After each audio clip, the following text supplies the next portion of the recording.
하나님 말씀 같이 보시겠습니다. 요한복음 20장입니다. 요한복음 20장 13절부터 18절 말씀까지 교도하시고 18절을 함께 보겠습니다. 13절 제가 먼저 읽겠습니다. 천사들이 이르되 여자여 어찌하여 우느냐 이르되 사람들이 내 주님을 옮겨다가 어디에 두었는지 내가 알지 못함이니이다.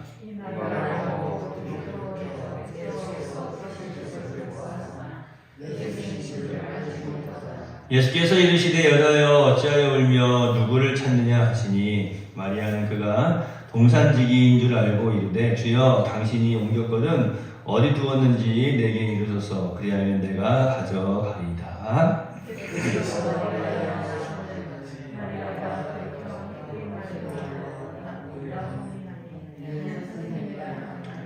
예수께서 이르시되 나를 붙들지 말라. 내가 아직 아버지께로 올라가지 아니하였노라. 너는 내 형제들에게 가서 이르되 내가 내 아버지 곧 너희 아버지 내 하나님 곧 너희 하나님께로 올라간다 하라 하시니 막달라 마리아가 가서 제자들에게 내가 주를 보았다 하고 또 주께서 자기에게 이렇게 말씀하셨다 이르니라. 아멘. 옆에 계신 분 바라보시고 말씀 듣고 내봐주세요. 항상 건강하시고 행복하세요. 지난 시간에 오늘 본 말씀을 가지고 주님께서 마리아에게 또 천사가 마리아에게 하는 그 질문에 함께 귀를 기울여 보았죠. 이 마리아의 인간적인 모습으로 보면은 이 마리아의 모습은 참 훌륭하지 않습니까? 따스함도 넘쳐나고 그냥 풋풋한 정이 그냥 이렇게 해서 흘러 넘치는 듯한 그런 인간적인 모습을 볼 때는 참 잘했어요. 이렇게 하고 도장을 팍 찍어내는 거 아니겠습니까? 근데 이제 예수님은 살아나셨는데 마리아는 지금 모르고 있는 상태예요. 그러니까 이 여인의 행동을 어리석다, 믿음이 없다라고 말하기는 좀 그런데 한 가지 아쉬운 것은 무엇이었습니까? 이제 어찌하여 우느냐라고 하는 그 질문 속에서도 아직도 주님께서 하신 말씀을 깨닫지 못하는 거예요. 난 지금 예수님께서 죽으셔서 사실 슬퍼서 그 슬픔을 이기지 못한 채 또 무덤이 왔는데 무덤에 와보니까 예수님의 시체가 없습니다. 그래서 울고 있습니다. 라고 지금 마리아는 말하는 것이 당연한 건 아닙니까? 그런데 천사의 질문은 어찌하여 우느냐입니다. 왜 우느냐라고 하는 거예요. 이게 이상한 거죠. 우는 게 당연한 거예요. 지금 예수님이 죽으신 것만 해도 슬픈 일인데 와보니까 세상에나 예수님의 시체가 없어져 버렸잖아요. 그러니까 당연히 지금 이거 어찌할 바를 몰라서 우는 것이 당연한 건데 왜 우느냐라고 어떻게 보면 책망 아닌 책망의 목소리 아니면 이제 왜 우느냐라고 할 때 이제 그 말 톤이라고 하는 게 있잖아요. 왜 울어? 이렇게 하는 게 아니고 왜 울어? 뭐 이러는 톤 아니겠어요? 도대체 우는 이유가 뭐야? 지금 울어야 될 때가 아닌데 왜 우느냐라고 하는 그런 질문 아닙니까? 사실 또 우리 주님과 또 천사가 이렇게 말할 때 보면은 이게 어떤 책망의 의미보다는 부드럽게 어떻게 보면은 이 마리아의 그 불신앙이라고 하기도 그런데 그 무지함에 그 말씀을 기억하지 못함에 대한 어떻게 보면 부드러운 어떤 두드림 또 책망이 아니었나 생각을 해봅니다. 사실 우리의 삶 속에서도 나는 당연해서 울고 나는 당연해서 그렇게 살아가지만 또 당연한 생각을 가지고 살아가지만 주님께서 우리 때는 왜 그렇게 해? 왜 울어? 라고 하는 그런 질문들이 하나님 말씀을 통해서 우리에게도 자꾸 이렇게 들려주고 있는 것을 살펴볼 수가 있습니다. 오늘 말씀에 보면은 15절에 그런 말씀이 있어요. 네가 누구를 찾냐? 네가 찾는 이가 누구냐라고 묻습니다. 자기에게 지금 말씀하고 계시는 분이 예수님이신 것은 꿈에도 모르고 있죠.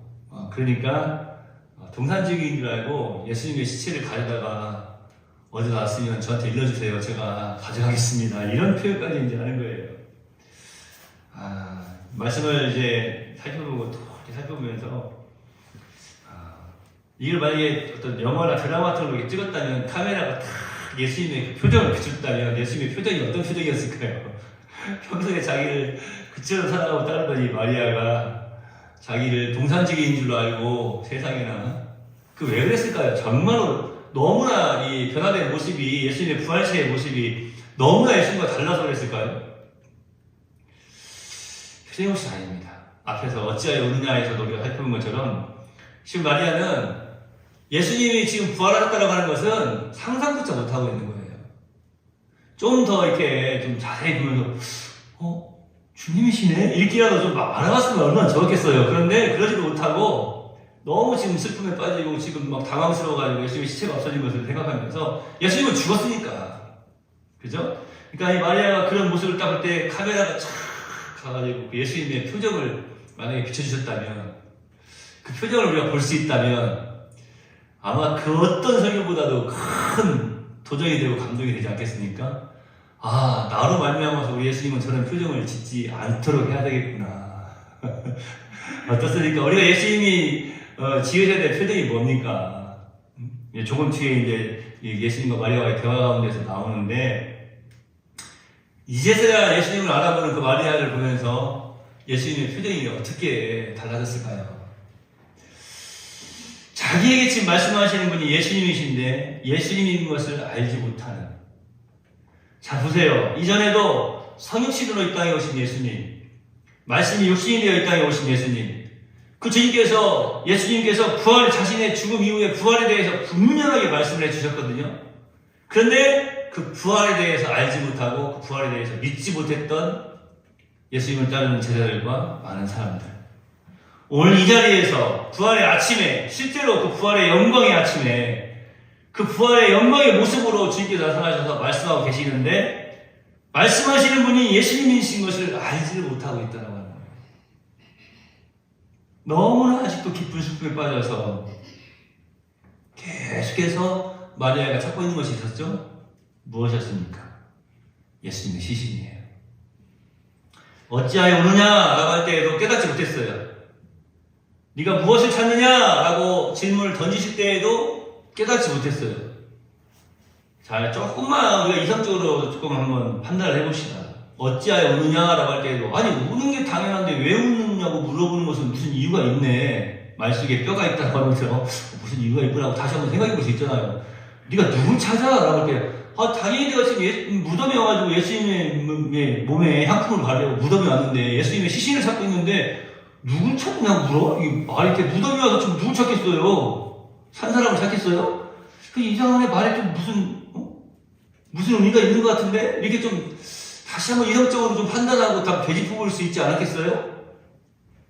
그런데 그 깊은 뜻을, 그 말씀을 전혀 그 깊은 뜻을 찾아내려고 하지도 않고 받아들이지 못하고 있다고 하는 거예요. 그러니까 계속해서 슬픔에 빠져있는 마리아의 모습을 살펴볼 수가 있습니다. 오늘 누구를 찾느냐라고 하는 이 질문 속에서도요, 저 여러분이 좀 깨달아야 되지 않겠습니까? 주님께서 우리에게 말씀을 해주고 계시는데, 아직도 우리가 이 마리아처럼 예수님의 시체만 찾고 있다면, 살아있는 생명의 말씀에 따라 순종의 삶을 살아가야 되는데, 그러지 아니하고, 아직도 세상적인 것에만 얽매여 있고, 그것만 계속해서 빠져서 그것만 찾고 있다면, 우리 또한 누구를 찾느냐라고 하는 그 예수님의 말씀 속 깊은 곳에 감추어져 있는 그 의미를 깨달아 알 수가 없다라는 거예요. 그럴 때 어떻게 됩니까? 마리아가 주님의 말씀을 듣지를 못하니까 그 말씀 속에서 진정한 의미가 무엇인지를 알지 못하고 하나님의 뜻을 알지 못하니까 우리 예수님의 뜻을 알지 못하니까 계속 깊은 슬픔에 빠져 있는 거예요. 우리의 삶 속에 어떤 문제가 있다면, 우리의 삶 속에 어떤 슬픔이 있다면, 사실은 우리가 주님의 말씀을 깨달아 알지 못하는 경우일 수가 많아요. 오늘 마리아의 경우를 보면 그래요. 주님의 말씀을 깨달아 아는 순간, 제가 종종 말씀드리지만, 그 가나안 여인, 주님께 칭찬 듣는 순간, 그 흉악히 귀신들었던 그 딸의 병이 낫지 않습니까? 귀신이 물러가지 않습니까? 그 슬픔이, 그 문제가, 그 고통이 해결이 되어져 버리는 거예요. 순간이죠? 이 마리아가 지금 너무나 깊은 슬픔에 빠져 있었는데, 좋아요. 네가 어찌하여 우느냐에서는 못 깨달아 알았어. 깨달아 알지 못했어. 그런데 네가 무엇을 찾느냐? 라고 질문을 던졌을 때에 네가 찾는 것이 뭐냐? 누구를 찾느냐? 그 무덤은 틀림없이 예수님의 무덤이라는 것을 이 동산지기가 모를 리가 없잖아요. 그 무덤을 지키는 군인들도 알고 있었을 거 아니에요. 그런데 누구를 찾아 여기 와서 아니 지금 예수님의 무덤에 와가지고 누구 찾겠어요. 거기서는 깨달아 알았어야 되지 않겠어요? 근데 못 깨달았잖아요. 우리가 사실은 성령 충만한 삶이라고 하는 것은 이런 데 있는 거예요. 성령께서 인도하시면 민감하게 반응할 수 있는 그런 어떤 지혜를 우리가 달라고 또 기도해야 돼요.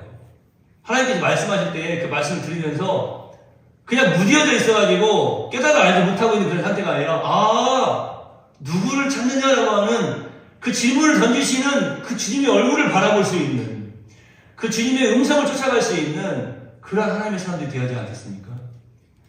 그런데 지금 못하고 있어요. 그러니까 계속해서 그 슬픔 가운데 머물러 있을 수밖에 없는. 여러분, 자, 그런데 주님께서는 그냥 누구를 찾느냐라고 책망만 하신 것이 아니라 네가 누구를 찾느냐라고 물으십니다. 그러면서 마리아의 말을 듣고 이렇게 말씀을 하십니다. 마리아야. 우리 예수님께서 처음에는 여자여 어찌하여 우느냐, 여자여 누구를 찾느냐 이렇게 물으시는 거예요. 자, 여기서 우리가 참 깊은 의미가 있어요. 보세요. 이 여자여라고 하는 이 부분은 어떻습니까? 뭐 앞에서 제가 설명해 드렸지만 가나 혼인잔치에서 여자여라고 했던 그 귀나이의 의미가 아니고 그냥 일반 여인을 부르는 소리예요. 그러니까 이렇게 마리아가 나중에 그랬을 때 예수님 처음부터 제 이름을 불러주셨으면 제가 알아챘을 거 아니에요? 뭐 이렇게 했을지도 모르는데 여자여라고 물으시는 거예요. 이 질문은 무엇인가 하면은 바로 이 말씀을 대하는 지금 모든 사람들에게 이 말씀을 통하여서 우리에게 지금 도전을 해주시고 계시는 거죠. 이 말씀 통해서 우리에게 내어라 어찌하여 울며 누구를 찾느냐라고 질문을 던지시는 거예요. 우리도 똑같이 아직도 그 예수님의 음성을 듣지 못하고 동산지기인 줄 알고 또 주님 앞에 나아가야 될지. 자, 그런데도 그런 연약함 속에서도 어떻게 보면 불신앙이라고 말할 수 있는 예수님의 부활을 상상조차도 하지 못하고 있는 이 마리아에게 예수님께서 마리아야 라고 마리아를 부르십니다. 자, 이제 이 음성은 어떤 음성이었어요? 평소에 예수님이 살아계실 때에 불렀던 그 소리. 자, 제가 오래전에 한번 그런 설명을 드렸어요. 칵테일 효과라고 하는 게 있는데요. 왜 칵테일 효과라고 했어요? 칵테일 바, 그러니까 칵테일 술집에서 있었던 일을 이제 가지고 이 학자가 연구를 했어요. 그 칵테일 바는 뭐 사람들이 막 이야기를 하는데 그냥 사람들이 이야기할 때도 그냥 이야기하니까 술 마시고 이야기하니까 얼마나 막 시끄럽게 떠들어대겠어요. 뭐 술 마시고 이야기하는 사람도 뭐 드라마 같은 데도 보면 막 언성이 막 높아지기도 하고 막 더 큰 소리로 이야기하고 막 그러잖아요. 그런데 그렇게 시끄럽게 이야기하는데 저기 한쪽에서 누군가 내어라 하고 부르면 그 시끄러운 상황 속에서도 자기 이름을 부르는 소리를 듣고 그쪽으로 탁 고개를 돌린다는 거예요. 이 칵테일 마시고 술 취한 사람들도 막 시끄럽게 떠들어대고 있는 상황에서 누군가 자기 이름을 부르면 그 소리에 고개를 딱 돌리고 귀를 기울인다는 거예요. 자기 이름 부르는 소리를 듣는다는 거예요. 들어보셨어요, 이렇게? 한번 불러보세요, 자기 이름을. 자, 시작. 제가, 이렇게 하면 들린대요. 자기 이름 딱 들린대요. 그거를 칵테일 효과, 이렇게 얘기합니다. 제가 어디 전주 남부시장이나 아니면 봉동 혹은 고산시장 장날에 열렸을 때 사람들이 막 북적북적 해도요. 아마 거기서 목사님! 하고 장로님이 부르시면 제가 우리 장로님이시구나 하고 금방 목소리를 알아들을 거예요. 제가 또 이럴 때 딱 가고 있는데 용규쌤! 용규쌤 목사님 오셨던 거네? 순애씨도 마찬가지예요. 제가 딱 제 걸어가고 순애씨! 그러고 아이고 우리 목사님이신가 보네. 고개를 돌리실 거야. 제 목소리가 있잖아요. 물론 비슷한 목소리도 있을 거지만 그 목소리가 있어요. 그러니까 딱 알아듣는단 말이죠. 그거에 지금 그 칵테일 효과를 이야기하고 있는데 학자들이 말하는 칵테일 효과죠. 자, 예수님께서 이제는 마리아야 하고 부르십니다. 자, 이 음성이 예수님이 부르시는 이 음성이 마리아에게는 어떤 음성으로 다가갔을까요? 정말로 지금까지의 그 슬픔을 막 사실은 깜짝 놀라면서 그 막 감동이 되면서 사실은 막 머리에서 발까지 지금 막 찌릿하지 않겠어요? 예수님이시네. 이제는 그 모든 의심이 지금 사라져버리는 순간입니다. 모든 슬픔이 사라지는 순간이고, 모든 삶의 문제가 지금 해결되어져 버리는 순간이에요. 나아만 장군이 엘리사가 가서 7번 요단강에 몸을 씻으라고 하니까 6번째까지는 씻었다. 라하치라고 하는 단어를 제가 설명해 드렸죠. 그런데 7번째 보면은 나아만이 몸을 잠금해 그랬어요. 자, 우리가 뭐 목욕탕 같은 데 가면 이제 조금 차가운 물에 있다가 온탕으로 몸을 싹 들어갈 때 그 몸의 느낌이 어떻습니까? 막 그래서 그 짜릿한 그 느낌이 있지 않습니까? 저는 마지막에 7번째 요단강에 몸을 담글 때에 나아만 장군이 아마 그런 모습이 아니었을까. 그거는 7번째는 몸을 씻는다가 아니라 타갈이라고 하는 동사인데, 이거는 몸을 씻는다가 아니라 물이 나아만 장군을 감싸는 걸 의미하는 거예요. 잠기다. 물이 나아만 장군을 싹 감싸는 거예요. 그럴 때에 나아만 장군이 느꼈을 거예요. 자신의 몸에 있는 그 악한 나병이, 이 문둥병이, 이 피부의 이 질환이, 악성 질환이, 이 문제가, 이 슬픔이, 이 고통이 사라지는 것을 느꼈을 것입니다. 우리 예수님께서 마리아라고 부르실 때 지금까지 마리아는 시체를 찾고 있었는데, 그 음성을 듣는 순간 예수님을 바라보게 되는 것이죠. 그녀는 이제 무엇, 즉 시체를 찾는 자가 아니라 부활하신 예수님을 바라보고 예수님 앞에 이제 앉을 수 있는, 예수님과 대면할 수 있는 그러한 사람이 되어지고 있는 거예요. 이게 마리아의 노력입니까? 아니에요. 끝까지 마리아를 책망하지 않으시고 마리아야 하고 그녀를 불러주시는 주님의 음성 때문 아니겠습니까?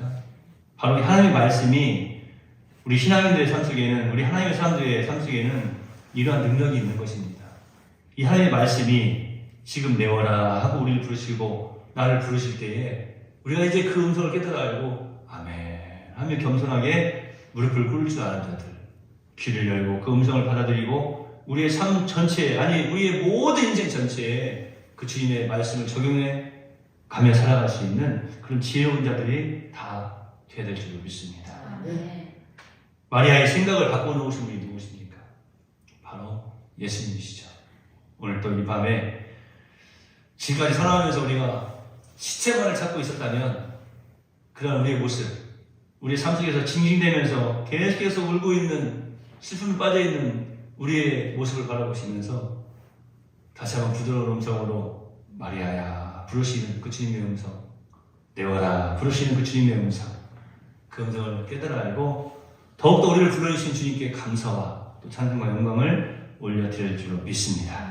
저 여러분 이제 앞으로 살아가면서 어찌하여 우느냐라고 하는 그런 책망의 소리도 들어서는 안 되겠지만 어리석게도 아직도 우리의 이성, 우리의 판단대로, 우리의 경험대로, 우리의 삶의 모습대로 시체만 찾는 어리석은 자가 아니라 부활하신 예수님을 발견해서 갖고 예수님을 본받는 삶을 살아가야 될 줄로 믿습니다. 기도하겠습니다. 하나님 감사합니다. 우리가 왜 죽어있는 시체만 지금까지도 찾아 헤매었는지, 주님 그러한 모습을 보실 때마다 우리 주님의 모습을 카메라로 만약에 담을 수 있었다면 어떠한 모습일지 상상조차 할 수 없습니다.